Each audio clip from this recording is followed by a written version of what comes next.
Good morning, everybody. Welcome to EmpireCV.tv for another week of awesomeness. Let's start with, I don't know if you guys can actually see these, but we got some cool toys in. We got the Marshmallow Man. He's pink because he's about to explode. We have StarCraft. We've got our main villain here. I don't know if you guys played StarCraft 2. I can't wait for StarCraft 3. The ending was great, but I won't give it away in case you haven't played it, because you should. We've also got our big bad here. We got a Batman. This is an import from Japan. We also have a Joker that goes along with it, same scale. So a bunch of Marvel action figures are in this week. They're really kicking up the bigger 6-inch Marvel Universe ones. Also a couple DC ones, some new cups, a whole bunch of that kind of stuff. We also have a huge reorder on trades this week. All the Witchblade Darkness compendiums are back in. Last Days of American Crime. I know you guys are not necessarily feeling the Uncanny X-Force artist. I think he's amazing. Give him a shot on Last Days of American Crime, because that's the book he did with Remender, where it literally is the last days of American crime. The government has cooked up something which will affect everyone in the United States, and they will no longer be able to commit crimes. So we're following a group as they put together the final score before this hits, where they will be loaded for life. So I Kill Giants, one of Ron's favorite. I really love it too.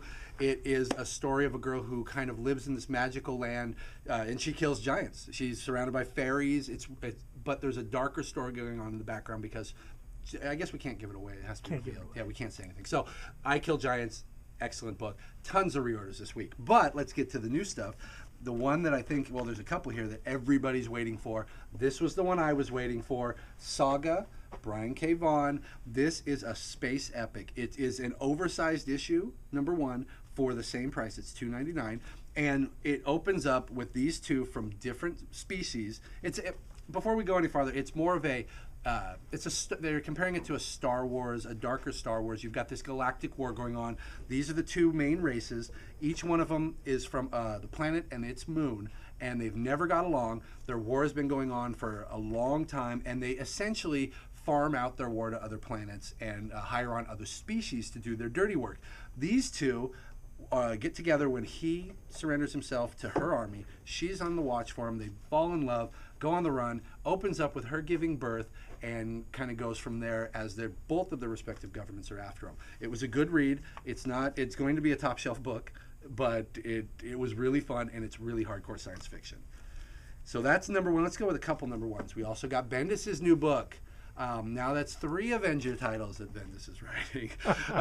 This one is obviously, if you take a look at the cover, geared for the release of the movie. It gives everyone a chance to get introduced to and follow the characters that we're going to see in the movie as they form a new Avengers team. Avengers assemble, and he's going kind of classic and retro, because the villain in this one is actually the Zodiacs. So if you don't know who they are, it's a lot of cheeseball, but it's a lot of fun. The new Thief of Thieves is out tomorrow. If any of you want this, let me know on Facebook, call me, email me, because the amount that we have isn't as many as you probably are going to want. I'm going to do a reorder today. #1 came back in for those of you who need it as well. So where was the other? Oh, and Green Lantern. This book is still... Hal doesn't have a ring. We're 7 issues in, and Hal Jordan is still relying on Sinestro to power him. They kind of take it up a notch in this one. We learn some more about the Guardians' ultimate plan. They're looking to turn on the Lanterns, because the Lanterns have been so much problems. The Lanterns aren't even their first attempt at this. You had the Manhunters, that went horrible. Now they're just tired of taking crap from an Earthman. So they're going to change things. Sinestro's out to stop them, but the Indigo Tribe comes, and they're trying to recruit Sinestro into their ranks. And if they do that, that leaves Hal without a ring at all. So we also get the return of Star Sapphire. That made me happy.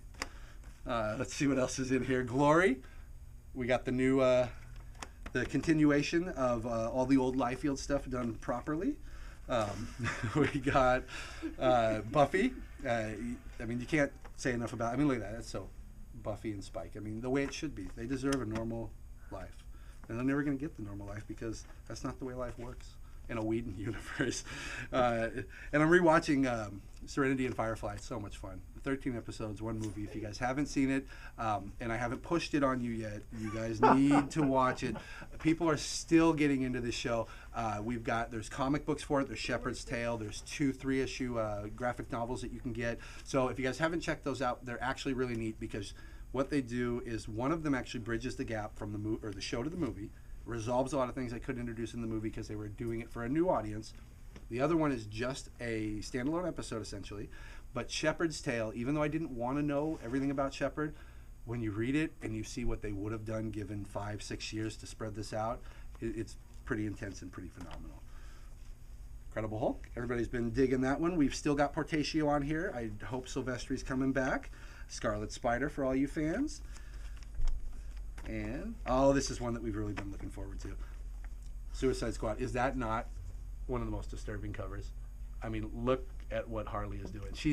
The last issue, the team is actually after Harley because she is on the run. She's broken away. She doesn't have the collar, so she's free and clear. She finds out the Joker is supposedly dead. She goes to Gotham and she surrenders so that she gets taken into the police house so that she can then acquire Joker's face. Harley is very disturbing, and they do her really, really well in there. Demon Knights, that seems to be getting picked up by a lot of people more. And if you guys haven't tried this one, The Strain is really good. It's a Del Toro title where a strain, it's essentially a zombie strain with a new take, but it's pretty dark and pretty good, and it's Del Toro, so how can you go wrong? And I think that's about it for this week. I saw John Carter. It was a lot of fun. I'm really excited about the Avengers. In fact, the Avengers trailer at the beginning was more exciting to me than the whole John Carter movie. It was incredible. Yeah, so it all comes back to Whedon. What are you going to do? This is a Whedon store. Thank you very much, you guys, and enjoy your week.